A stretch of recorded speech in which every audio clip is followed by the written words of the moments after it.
largest human bones here in the Philippines. Yun din po ng bones na yung tinatawag natin the Homo luzonensis. So that's why tinawag po siyang Homo luzonensis kasi Peña Blanca is part of Cagayan and Cagayan is part of Luzon.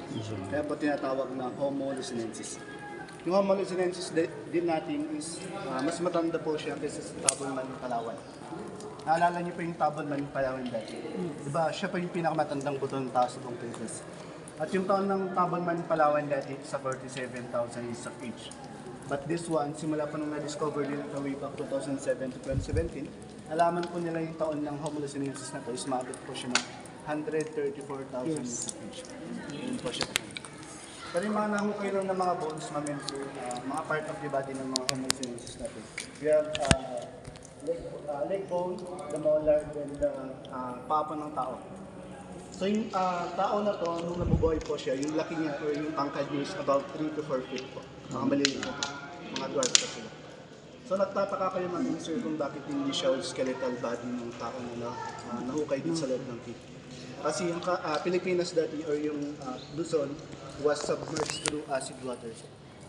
Kumbaga, winash out pa siya ng tubig kaya nagkahiwalay-hiwalay yung mga bones pa naman. So yung nakadiscover naman sa bones na to, si Dr. Man Salvador Mejares, isa po siyang UP professor. Kung gusto niyo makita yung bones ng Homo luzonensis natin, makikita natin ito sa National Museum sa Manila. Pero dito sa Tuguegarao, yun lang po yung mga replica. Yung original. Yes. So yung Homo luzonensis natin, dito po nila ito natagpuan sa Manila. Kaya, excavation site.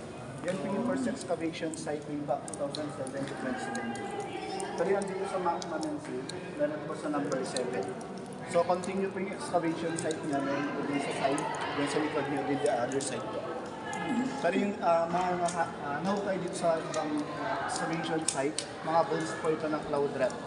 Alam po ba natin yung cloud rat? Ano yun? Yung cloud rat po nga sir, sila po yung dagang malalaki sa gubat. Yung katawan nila, umabot po ito ng 27 to 13 inches long. At yung buntot po nila is umabot po ng 11 to 12.5 inches long. Ganun po siya kahaba.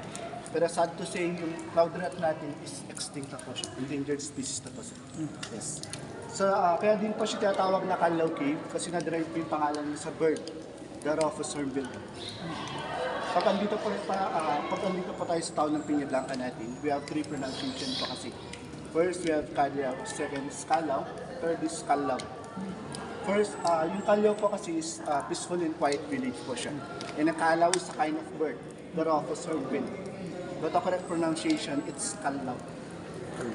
Once sabihin kasi pa natin magkaiwala yung C-A-L, then L-A-O po, Calao. Calao Cave, we have 7 chambers with 5 natural skylights. So ito na yung pinaka-first chamber ng Calao Cave natin. Kaya naging kilala itong Calao Cave natin, hindi lang po sa about sa Homo luzonensis natin. Kasi dito ginanap yung shoot nila John Lloyd sa Fidea Alonso way back 2012. Doon pa sa second chamber.